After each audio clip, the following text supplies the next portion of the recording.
that's in the shop. It is a 78, according to the customer, P-base. And it was originally Olympic white, and it got sanded down to the undercoating. You can still see a little bit of the Olympic white in there. But it needs a truss rod adjustment, and because he sold it, and the customer, the person that he sold it to, wants the neck adjusted. There's not much buzz in it, so it's not going to take much, but there is a little bit. The bad part is on these, you have to go through the pick guard.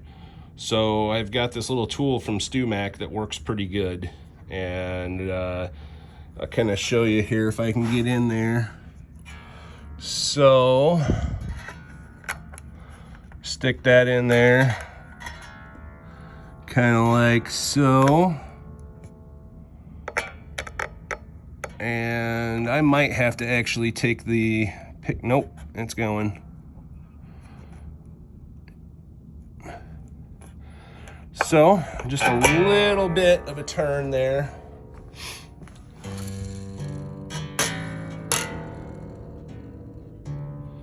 Before I couldn't do that, and it only took like 1/8 of a turn on these one-way truss rods.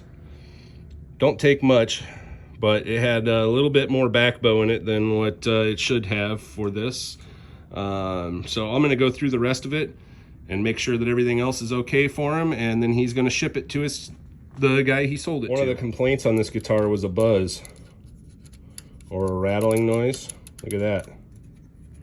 That one's tight, that one's tight, that one's tight. But yeah, that ain't cool. That whole screw is tight. So that'll affect your tuning stability, and it will also cause a rattling buzz. Look at the patina on this neck though. It's been shaved down at some point, or all the finish taken off of it. Very cool and super smooth. All right, so this thing is a tiny bit flat on the D string, so I'm just gonna give it just a little bit.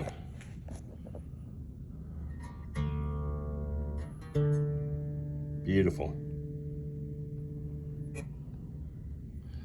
All right, now I'll put the ashtray cover back on, and you know, they call these things an ashtray because guys would take them off and they'd just set them on the tops of their amps or whatever, and they'd use them for ashtrays for their cigarettes or their devil's lettuce. So that's just something else that's interesting about the history of these things. Here's another P-base that had to work on for the same customer, and again, I had to go in with my StewMac tool and adjust the truss rod a little bit. And I actually had to raise the saddles up just a hair and reset the intonation. And it is good to go. Beautiful candy apple red. A little bit of relicking, just natural, you know. Dents and dings happen over time, but great bass. What's on the bench today? We've got 2001 Les Paul from one of my customers, and he's in quite a few local bands and supports the radio show that we do a lot. And he's actually supporting another band by wanting me to put their signature series strings on it that I offer here at the shop. So I'll be doing a setup here on this, setting the intonation a little bit, but just wanted to show what's on the bench. Okay, so first thing I've done is there's a little tiny bit of fret wear on here, and I'm just kind of taking some 1000 grit and trying to polish that fret wear out, and just going crossways.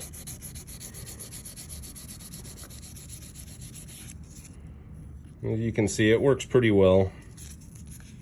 Done most of the frets, but I left these couple here just to show you.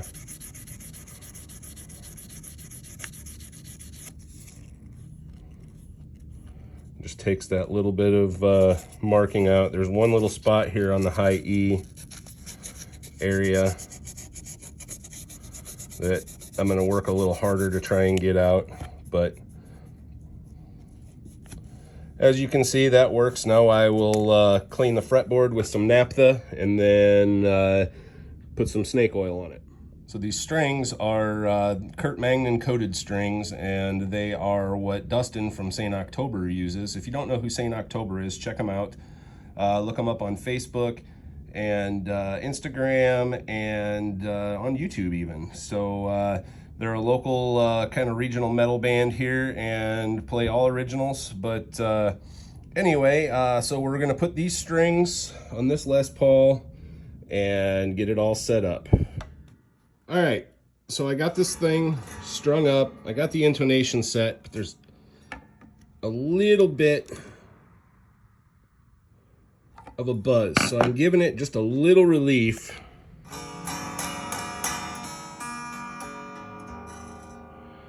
And that should fix the problem. The D and the G were off a little bit on the intonation, and so I adjusted that. I also opened up the back side of the nut a little bit, because on Gibsons with this hard break angle here on the D and the G strings, the B and the E and the A and the E aren't bad because they're pretty much a straight pull. But these, they go out so much that it's a good idea to, you got your hard point right here, and then you need to kind of angle that a little bit. So I do that to almost every Gibson that comes in. It's just it's become natural to me to do, and it helps a ton, and it keeps the strings from creaking in the nut also. So anyway, this thing's good to go, and just a short little video, but what a great guitar. So I'm going to polish it up a little bit and put it back in the case and send it off to the customer.